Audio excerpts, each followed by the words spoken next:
You know what it feels like to be erased from your own family. To sit in your childhood home while your stepmother plans how to spend your inheritance like you're already dead. That's exactly where I found myself on that bitter October morning, walking into the massive dining hall of my father's estate. The rage burning in my chest was almost unbearable as I listened to Helena, my stepmother, loudly bragging to her sisters about finally taking full control. These vultures were perched around the antique mahogany table, like they owned the place, discussing which rooms to renovate first, which paintings to sell, which staff to fire. She won't get a cent, Helena declared, her voice dripping with satisfaction. My lawyer already confirmed everything is mine now. Every last penny. Her daughter Cassandra, spoiled, entitled, 23 years old, and never worked a day in her life, was already scrolling through real estate websites on her phone. Mum, can we sell this old place and get something modern, maybe in Malibu? The pain hit me like a physical blow. This wasn't just about money. This was about watching strangers tear apart everything my mother had built, everything my father had cherished. They were talking about erasing 40 years of family history like it meant nothing. Helena's sisters were just as bad. Aunt Margaret was eyeing my mother's jewelry collection, making mental notes about which pieces would look better on younger women. Aunt Susan was calculating how much the antique furniture would fetch at auction. They treated me like I was invisible, like I was some pathetic charity case who'd shown up to beg for scraps. The humiliation was suffocating, but I kept my mouth shut. Let them dig their graves deeper. Every word of arrogance was going to make what came next so much sweeter. If you've ever felt that burning need for justice when someone tries to destroy everything you love, hit that subscribe button right now. Because what happened next proves that sometimes karma comes with legal documentation. And tell me in the comments where you're watching from. I need to know there are good people left in this world. Mariam, darling, Helena said with fake sweetness, finally acknowledging my existence. How thoughtful of you to come. Though I'm not sure why you bothered. There's nothing here for you anymore. The venom in her voice was unmistakable. This woman had spent 5 years systematically poisoning my relationship with my father, and now she thought she'd won the final victory. Your father and I updated everything, she continued, her voice getting louder, more confident. I am the sole inheritor of this estate. All properties, all accounts, everything is already under my name. You get nothing because you never cared enough to be here when he needed you. Cassandra actually giggled. The sound made my skin crawl. Mom made sure everything was legal, she added. You can't contest anything. It's over. The lies were suffocating. The way they rewrote history to make me the villain while Helena played the devoted wife. It was sick. They had no idea what really happened during my father's final months. No idea how Helena had manipulated and isolated him. No idea about the truth I'd been quietly gathering for over a year. When we moved into my father's private study for the will reading, I noticed something immediately about the lawyer, Miss Calder. She wasn't wearing the usual somber expression legal professionals put on for these occasions. There was something else in her eyes, something that looked almost entertained. Helena swept into the main chair behind my father's massive oak desk, like she was already the queen of the castle. Let's make this quick, Miss Calder. I have contractors coming this afternoon to start redesigning the house. This old Victorian style is so depressing. My heart shattered a little more. That depressing Victorian style was my mother's design. Every room had been carefully planned and decorated by the woman who'd loved this house more than anything. And Helena wanted to gut it all for some soulless modern renovation. The lawyer nodded slowly, that strange smile never leaving her face. Of course, Mrs. Helena, I'm sure this will be memorable. Helena couldn't contain her glee anymore. The greed and hatred she'd been hiding behind fake concern for years came pouring out like poison from a broken pipe. Before we even start reading anything formal, she announced, standing up and pacing around the study like she owned every square inch. I want everyone to understand what's happening here. I worked with my personal attorney to update my husband's will properly. I am the sole inheritor of this entire estate. She gestured grandly at the walls lined with first edition books, the original artwork, the family photos that told the story of generations. All of this belongs to me now. The house, the investments, the business holdings, everything. Then she turned to me with the most malicious smile I'd ever seen. And you, my dear stepdaughter, get absolutely nothing. Not one penny, not one memento, nothing. Because you abandoned your father when he needed you most. The cruelty in her voice was breathtaking. After everything she'd done to keep me away, the blocked phone calls, the hidden hospital visits, the lies about my father not wanting to see me. She was rewriting history to make herself the hero. Cassandra was practically bouncing in her seat with excitement. Does this mean I can redecorate my room however I want? And get that car we talked about? Anything you want, sweetheart, Helena cooed. We don't have to worry about anyone else's opinions anymore. Aunt Margaret leaned forward eagerly. And you said I could choose some pieces from the jewelry collection? Of course, sister. Share and share alike. We're the real family here. The pain of that betrayal cut deeper than anything else. These people were celebrating what they thought was my complete destruction. They were dancing on what they believed was my father's final rejection of me. That's when Miss Calder started laughing. Not a polite chuckle, not an uncomfortable clearing of the throat. A full, genuine laugh that echoed through that book-lined study like a gunshot. Helena's face went from smug satisfaction to confusion to something approaching panic in about 3 seconds. I'm truly sorry, the lawyer said, wiping tears from her eyes. I am trying to maintain professional composure. But this is just. Helena, do you know the difference between a will and a posthumous trust merger? The color drained from Helena's face so fast I thought she might collapse right there. Because you seem to have confused the two, Miss Calder continued, pulling out a thick manila folder that looked official and terrifying. And that confusion is about to change everything you think you know about this estate. The silence in that study was deafening. You could hear Helena's panicked breathing, the tick of my father's antique grandfather clock, the distant sound of gardeners working outside, but mostly, you could hear the sound of lies finally crashing into truth. If you're still with me, please subscribe, and let me know in the comments where you're watching from. Because what happened next proves that sometimes the quietest person in the room has been planning the longest. You see, the lawyer explained, her voice now completely professional and devastatingly calm. Your husband didn't just write a simple will. 7 years ago, he created something much more sophisticated, a dual trust system. One trust for you, Helena, and one for his daughter Mariam. Helena's mouth opened but no sound came out. Cassandra had gone pale. The aunts looked completely confused. 5 months before your husband passed away, Miss Calder continued relentlessly, he executed what's called a posthumous trust merger.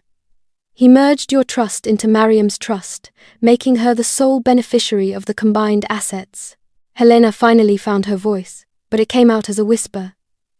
That's impossible. I would have known. I would have been notified.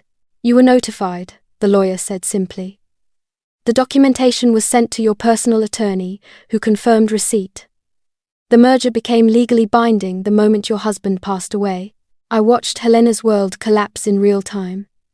Every assumption, every plan, every moment of gloating satisfaction, all of it crumbling into dust. That means, Miss Calder went on, opening file after file. Every renovation you've paid for over the past 4 months was funded by Mariam's trust.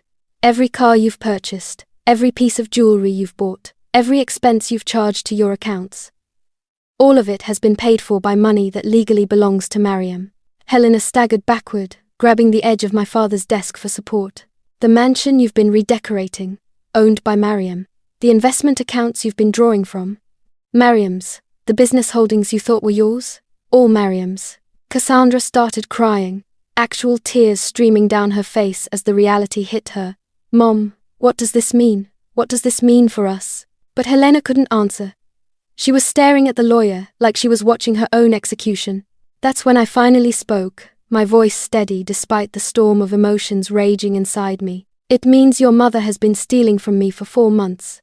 Every dollar she spent, every check she wrote, every gift she gave you, all of it was theft. The rage I'd been holding back for years finally had a target.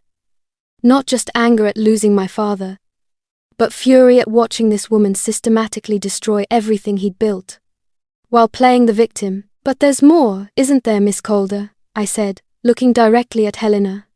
"Tell them about the evidence." The lawyer nodded and placed 3 bankers' boxes on the desk.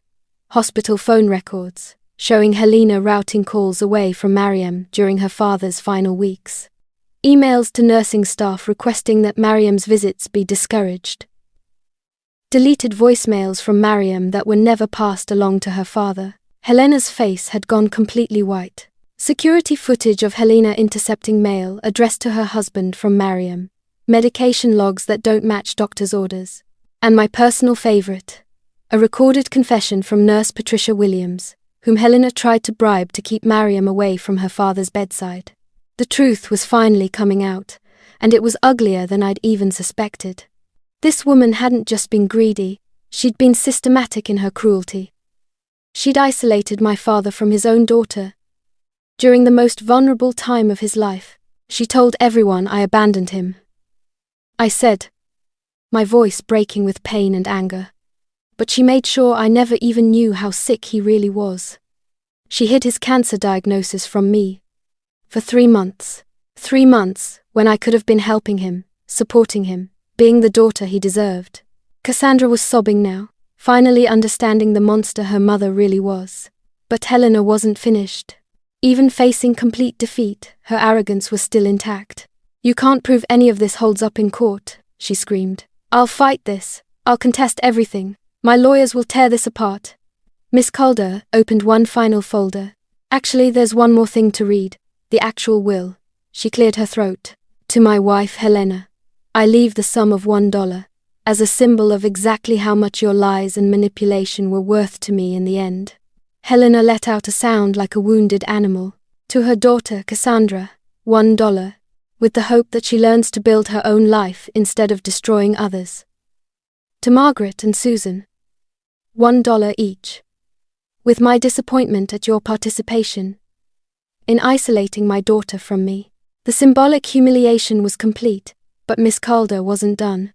"The rest of my estate, though it already belongs to Mariam through the trust merger, goes to my daughter, with my pride in her strength, my apologies for the pain she's endured, and my absolute confidence that she will honor the legacy her mother and I built together." I reached into my bag and pulled out the documents I'd been carrying for weeks, waiting for this moment. "Helena," I said, handing her a thick envelope. "These are your eviction papers. You have 30 days to vacate my house." Her hands were shaking so badly she could barely hold the papers. "Cassandra, these are asset recovery documents. The car, the jewelry, the credit cards. All of it needs to be returned. It was never yours to begin with." The girl was hyperventilating now, finally understanding that her entire lifestyle had been built on theft. "And these," I said, handing papers to the aunts, "are fraud repayment orders. Every gift Helena gave you with my money needs to be returned or repaid." Helena tried one last desperate play. "I'll take this to court. I'll prove you manipulated him. I'll show everyone what a vindictive little—" "You can try," Miss Calder interrupted smoothly, "but I should mention that the district attorney's office already has copies of all this evidence. Detective Morrison is actually waiting outside to discuss some inconsistencies in your husband's medical records." The sound Helena made was barely human, pure panic and desperation, and the dawning realization that she'd been caught in a web of her own making. "There's also a restraining order," I added quietly. "You're not allowed within 500 feet of any property I own, which includes this house, the vacation home, and the office building downtown. Any attempt to contact me or interfere with the estate will result in immediate arrest. Subscribe if you believe in justice. Comment your location if you've ever had to fight for what's rightfully yours. Because what happened next proves that sometimes the people who think they're the smartest are actually the most foolish." Cassandra fell to her knees, literally begging. "Please, Mariam, please. I didn't know. I swear I didn't know what she was doing. Please don't let them arrest my mom." The aunts were already backing toward the door, clearly planning to distance themselves from Helena as fast as possible. But Helena herself had gone completely silent. She was staring at the legal documents like they were written in a foreign language, her mind finally grasping the scope of her defeat. As security escorted them out, yes, I'd hired security for this exact moment, Miss Calder handed me one final envelope. "Your father asked me to give you this after everything was settled." My hands trembled as I opened the letter. After all the legal maneuvering and financial calculations, this was what mattered most. "My dearest Mariam," it began, and I could hear his voice in every word. "If you're reading this," then Helena revealed her true nature, exactly as I suspected she would. "I'm sorry you had to endure such cruelty from someone who should have protected you." The letter went on for pages. How he'd suspected Helena's manipulation early on.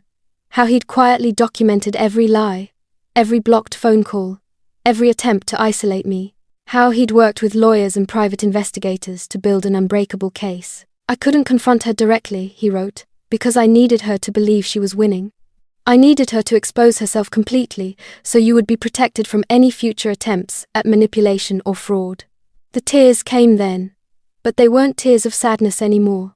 They were tears of relief, of vindication, of finally understanding that my father had never stopped loving me. He'd been protecting me, even when I thought he'd forgotten me.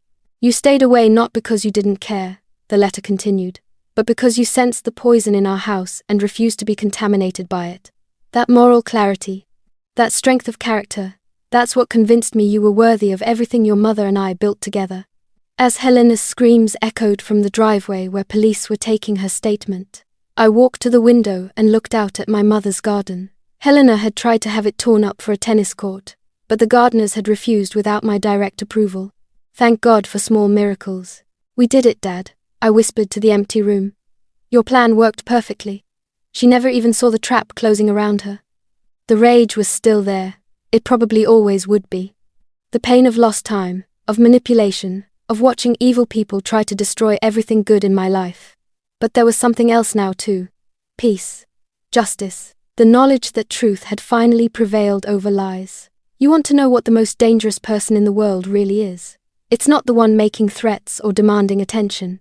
It's not the one who lies the loudest or schemes the most openly. The most dangerous person is the one who sits quietly, gathers evidence methodically, and builds an unbreakable case, while their enemies destroy themselves with their own arrogance.